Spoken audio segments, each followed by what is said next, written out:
Storyboard, after Kona Kotak, it's now Phone Mein Kotak. Mindshare's Fulcrum and Hindustan Unilever celebrate 2 decades of partnership in India. Who won it big at Envy Awards this year? And Nestle celebrates its marathon run of 100 years in India with Fauja Singh. Hello and welcome to Storyboard. I'm SHIBANI GHARAT. Building on Kona Kotak, their last campaign, which highlighted the size of their branch and ATM network, Kotak Mahindra'S new campaign targets the digitally aware banking customer. Storyboard editor Anant Rangaswami is in conversation with Karthi Marshan, head of marketing Kotak Mahindra Group, about the need for launching such a campaign. Let's see what he has to say.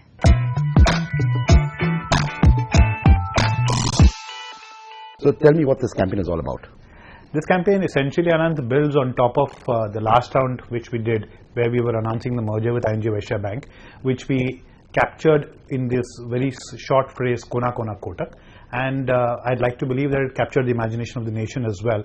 And it conveyed exactly what we wanted to, which was the fact that we were now a bank which had not only come of age, but had come of size as well. Right. And we wanted to move forward from there and demonstrate that we were ubiquitous, in the sense that we were available wherever you wanted us to be, not just in the physical sense of branches and ATMs, but also in the sense that today every single phone in this country, whether it's a smartphone or a feature phone, can have a Kotak banking app on it, which means practically anybody in this country can bank with Kotak from any part of this country. Right. That essentially is at the heart of Phone Mein Kotak. Right. Now, part of that, you've used Kona Kotak, but as a hashtag in the corner of your communication. Why is it lost there when you've made, sometimes you think you've made great investments in a line or an idea. Sure. So why did you discontinue that investment, so to say? I hope that the verdict at the end of the campaign isn't that we've discontinued it. Right. But I think your comment is fair and well taken. Particularly in a hoarding, whereas you and I both know, Ogilvy has told us that 12 words or less is what will succeed on a hoarding. We knew that we had to capture the essence of the communication of this round in those first 12 words or less. And Phone Mein Kotak is within those 12 words. Right. From my point of view, this round of the campaign, Kona Kotak is essentially the anchor, the platform upon which Phone Mein Kotak sits. Right. Therefore, it does take a somewhat of a backseat, but it's really, I think, the father from which the Phone Mein Kotak is the child that has come. And unlike previous days where, like you say, relegated to the corner would have been seen as something like fine print, I think what the idea of the hashtag gives us today is that just because it's a hashtag, it draws its own independent attention. Therefore, hopefully, it doesn't get missed out. So tell me, how will you measure, 6 months from now, success or failure of this campaign? What would you like to see have happened? So we regularly do the brand metrics, right, and we regularly track it, and we've seen Kona Kotak give us a big hockey stick in the brand metrics already. We are obviously expecting more of that at the end of this campaign, 6 months down the line at least. But beyond the brand metrics, I think one of the key attributes that the banking category needs from its prospect and consumer segments is acceptability that we are available where and when they need us. And the more people are open-minded to the idea that Kotak is now a brand big enough that we are available and accessible as and when they need us, is if I get a measure of that, really, an image attribute that says that Kotak is now easy enough for me to reach, right, then I think is when I'll feel that we have succeeded. Okay. There's a category problem in moving from cash to plastic to mobile. Sure. It's not something that Kotak grapples with, the whole category grapples sure. with. So is this one step in hopefully owning a category, taking the weight of the category, I would say? Well, I think it'll be choti mo aur badi baat to say I'll take the weight of the category. Sure. But because to be fair, there are many players at play at this time, including not just the banks, but also the telcos and the right, wallet companies and so on. But certainly, I think we want our fair share of mind in that space for mobile as well. And I'm happy to say, report, for example, that in terms of transactions itself, currently we are disproportionate participants in the mobile space. Right. So for roughly 1% of the deposits of the country, we have 8% of all mobile transactions in this country. About 30% of my customers are mobile adopters for transactions. And I think the rate at which we are growing is certainly outstripping the category in this country. So we have to certainly keep pace.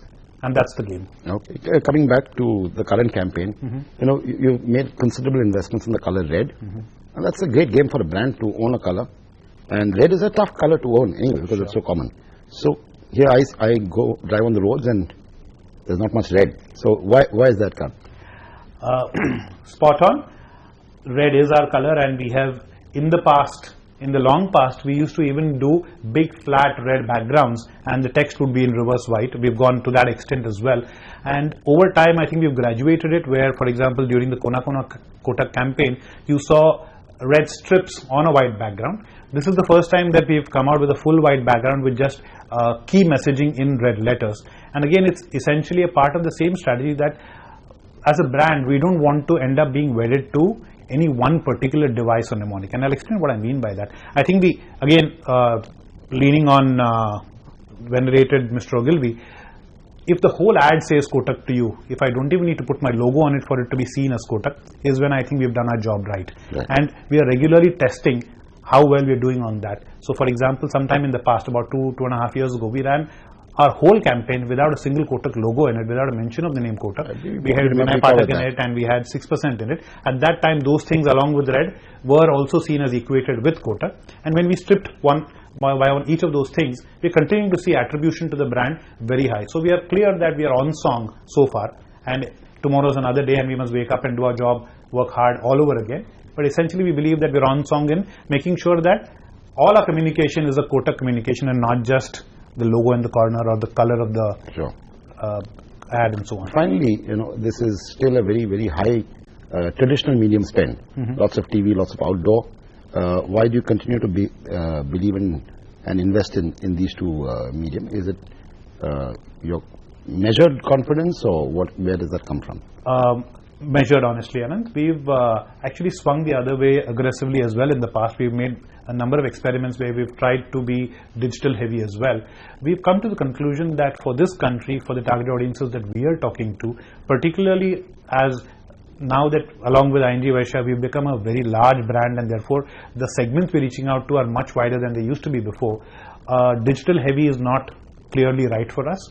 The stature that outdoor gives us and essentially the gravitas that television gives us is something that I think cannot today be wished away, and digital is not yet at that stage where I think just the form factor in which you consume digital, I think informs us in some way about what the brand means, and I think that's not what we want. That's my conclusion at this stage. Wonderful. Thank you so much, Karthi. Thanks, Thank Anant. you.